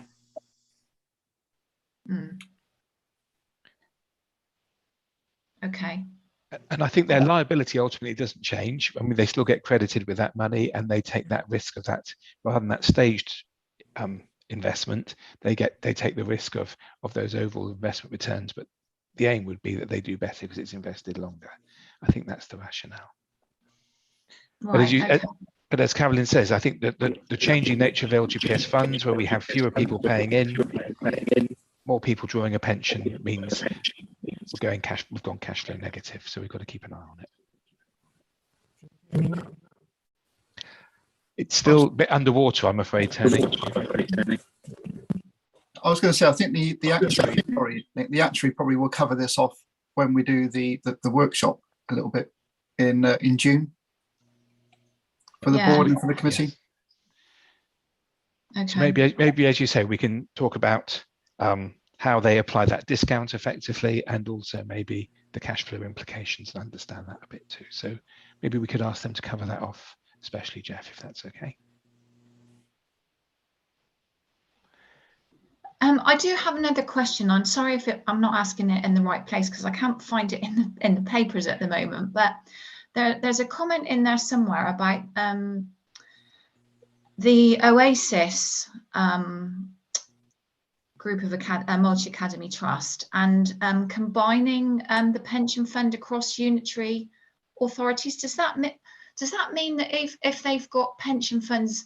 So I don't know, they might have one in Somerset, Wiltshire, I don't know, up country, whatever. They're just going to have one pension fund.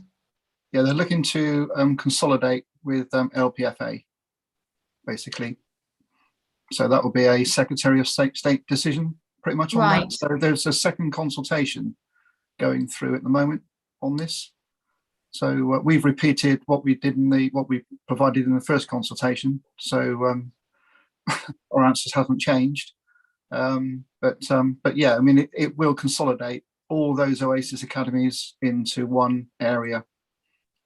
I mean, there's various rationale behind why they want that done, because they're finding administratively it's difficult because they've got X number of funds to deal with, but obviously at the same time there are various employer contribution rates as well that underpin. I totally understand why they would want to do that, from my previous job, but what would be the implications for the Avon pension scheme?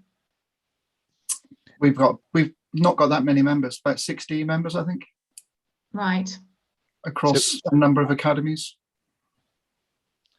Okay, so we'd pay the cash associated with them into this other fund, and the liabilities would go, and the associated cash would go. So it would be a cash outflow for us. So it would basically exit from. It would be a completely separate scheme. You'd have to have a actuarial valuation of their portion, and that would basically transfer out as if it was being rebrokered or whatever, that type of scenario. Yeah, exactly that. Yeah. Exactly. Yeah. Like Okay, thank you. Sure. You may have seen Tony's kindly put a note up in the chat about explaining employers pay less if they pay in advance. It's an option for them, and as we're a mature fund, there's more money going out than is currently coming in. Yeah. Okay. Thank you. If that's okay, so maybe any further questions for Carolyn on the risk register?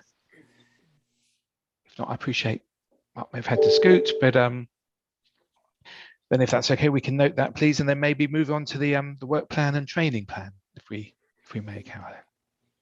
Yeah, thank you, Chair. So attached to this report is the work plan and training plan for the year ahead. What we've done in this report is we've suggested meeting dates for the rest of the year, and they are the 24th of May, 13th of September and 8th of December. And any suggestions from members regarding the style and format of future meetings is also welcomed. We obviously hope that for the remainder of the year that the meetings will be in person rather than virtual. Dates for workshops set out in the training plan will be advised as the workshops are booked. So the valuation workshop is now booked for the 17th of June, and invites have been sent out to all members for that. all members should also now have their logins for the Hyman's Online Learning Academy. And we did ask for all members to complete the first module, which was an introduction to the LGPS, by this meeting. And I don't know whether anyone's got any comments of how they've found the learning modules. A full timetable for completion of all the modules is actually attached in the training plan in Appendix 2. So if I could ask members to sort of try and keep to that schedule wherever possible. And finally, just a reminder that we are now asking all members to access meeting reports using Modern Gov. And if anybody does need any assistance setting up Modern Gov on a particular device, then you can contact our comms team, who will be able to sort of provide support. We were trying to provide some sort of in-person support when we were going to have this meeting in person, and we were going to have the committee meeting on Friday in person. Our comms team were going to be around to help out if anybody did need any support. But obviously now both meetings are virtual. It's less likely that anybody will sort of want to come in to see anybody. But obviously we can arrange that if anybody would like to see somebody to have that sort of in-person support. We can certainly arrange that. And yeah, so happy to take any questions. And then really we just wanted to sort of agree those meeting dates. I have had one email from Helen to say that she's not able to make the 24th of May, and wondered whether we could reschedule. But again, I welcome to have comments from everybody what they think on that. Thoughts? I'm more than happy to move the 24th of May one, if that works. I'm afraid I've got a problem on the 17th, but if it was around then, I think I could do pretty well anything. If it works for other people, it would be a shame for Helen not to be there, is really the reason. If we can, yeah, it would be great. Yeah, I know she's very proactive on these things, and that's fab. Just I don't know anyone else got any observations. It hurts me to say it, the Hyman's training stuff is phenomenally good, I think. I'm relieved to say I was nervous. I did pass the first module as well without, so that's only the introduction. It is very, very good. I mean, it's gobsmacking how they're clearly very bright and highly capable people, but they do make very complex stuff as straightforward and as clear as possible. And I think they explain it very well. So I'd ask if people, as and when they get the chance to do it, it is honestly really rewarding. So it's great, isn't it? On the counter side, I better not be too much Mr. Cheerful. On the counter side, I've got a Mac. I'm struggling with Modern Gov. They don't do an app for it, but I'll find a way through it and I'll get in touch with the team. Yeah, one development that might help is they are looking at being able to access it just through the internet. So I think it's not quite there yet, but the manufacturers of Modern Gov are looking at that, because it's very much an app-based program at the moment. So it does really rely on people having tablets or possibly laptops, but it doesn't work so well on a mainframe sort of computer or Mac, and unless you've got the internal. So anybody who works for Baines, it is much easier to access. But if you don't work for Baines, trying to access it through the internet is much more difficult. But they are working on that, so that might get around it at some point. But yeah, completely appreciate it's not always possible for everybody to have the right technology, and we do appreciate that. I think it's just at my age, I just need a big screen to read stuff. And the idea of, I certainly can't read it on that, but it's like I can read it on an iPad. But there'll be a way through it. So it's just a question of finding a way through it. But it's certainly when people get the chance, the online, the Hyman stuff has been very helpful. I think I've found it very helpful, because I think because it encourages an understanding rather than just a route learning. That's what's so good. That's what's so clever about it. So brilliant about it. So, Caroline, we'll possibly look for an alternative date around May, if that's okay. Yeah, if you don't I'll, mind. I'll look for 'cause I another know date, and I'll sort of great to email talk out to everybody to see if we can get some agreement to an alternative. Thank you. Anything further, or any comments or questions for Caroline? You're more than welcome to ask me. You're being too kind to allow me to finish on time as if this had been planned, but it hasn't. But it's is anything any further, or any questions? Nick, could I more of an AOB really? Yeah, of course. Yeah. Could I just raise the issue of the plan to have a in-person meeting and the convenience that excuse me, I've got a bit of a cough. The convenience that a Zoom meeting actually provides. So I don't know if there's any value in having a conversation about our sort of plans going forward. Very good point. I mean, I don't know if it is, as you say, it's that balance, isn't it? I don't know. Is hybrid a possibility, or would that be a possible solution for those who've got?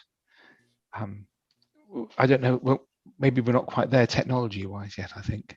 I don't believe there is the technology available yet to do hybrid meetings. I don't know, Mark, whether you could comment any further on that, but I don't believe there is. We don't have anything in place currently. It is a sort of an issue that is raised on a fairly regular basis, but yeah, there's no solution in place in the council at the moment. So if I can just add to that, there is the ability to hold hybrid meetings, but they're not from a committee perspective at the moment because of where they're located. Obviously, the Catesham building is being refurbished currently, and so we'll just have to look at options at how we introduce technology into a sort of a committee meeting sort of structure, because they're normally used in spaces which are open to the public. Whereas the hybrid meeting technology is built into more where the officers will be based and where the officers are working. So it is actually something we're looking at, and obviously we have to abide by the various pieces of democratic legislation which point out how the public is able to kind of access meetings. But it's definitely on the agenda that is being looked at the moment, and I take your point, Stuart, is quite an important thing, especially in this particular context. So it's definitely something we will be working on. Thank you. Councillor Crossley, would you wish to add anything? You've obviously experienced. Yeah, no, I've done 2 hybrid meetings just recently. One with the Cotswold AONB and one with the council, and they do work in as much as these type of meetings work. You do have, but I think the issue would be how the public get access, and I think that can be done through the online technology. So the whole way of doing these meetings is working fast, and I've attended to, and they work as satisfactorily as this completely Zoom type meetings from my perspective. Thank you. So Jeff, sorry, in terms of the best way to take this forward, what would be the best thing to do you feel? Is it me in terms of Jeff? You were saying. Sorry, yes, Mr. Ring. I should have said Mr. Ring. Yes. So I mean, one of my areas is IT at the moment. So I'll be talking to colleagues about where we are with some of those developments that are being built into the sort of Catesham refurb, and what we're going to do in the Guildhall as well. So I think I'll probably just have to give you a verbal update, or I'll drop you an email, Nick, in terms of where that's going at the moment. So. As Paul was saying, we need to ensure that there's public access, and how do we ensure public access in the most equitable way? So we need to ensure that we don't disenfranchise people who aren't able to kind of use technology, etc. So we just need to go through that. So it's not something which is kind of imminent, as in the next few weeks, but it is something which we hope to be able to be putting in place certainly by the end of the year. So maybe we should plan on the May meeting being in person, and then I guess we can assess how things have moved on for subsequent meetings. I guess that might be the best way through, because while I don't get out much and I'm desperate for in-person meetings, other people I appreciate are very busy. So thank you. There was only just one point, Caroline. Is there anything on annual returns that you need to say in terms of board members that you need to sort of put around at the end of the year in terms of training logs, or thing, training logs, etc.? Any kind of reminders, just in terms of? I presume you've already done that, but I'll just reiterating it's the kind of, we are at kind of end of March. Yeah, definitely. I mean, certainly for the next meeting, that was going to be our sort of governance review that would take place for that. So I will be starting to look at that over the next sort of couple of months, and just sort of check in with anyone if there are any changes and things. Then yeah, we'll certainly be starting the annual report as well. So yeah, all that sort of coming up in the next quarter, I would say. Okay. Well, thank you. If there's nothing further for Caroline, we'll note that and thank you. And I'm sorry we've slightly overrun. If there's nothing further, I'd just like to say thanks to everyone for participating, attending and watching. And I think we can formally close the meeting. So thank you very much indeed, everyone. Thanks a lot. Thank you. Bye-bye. Bye.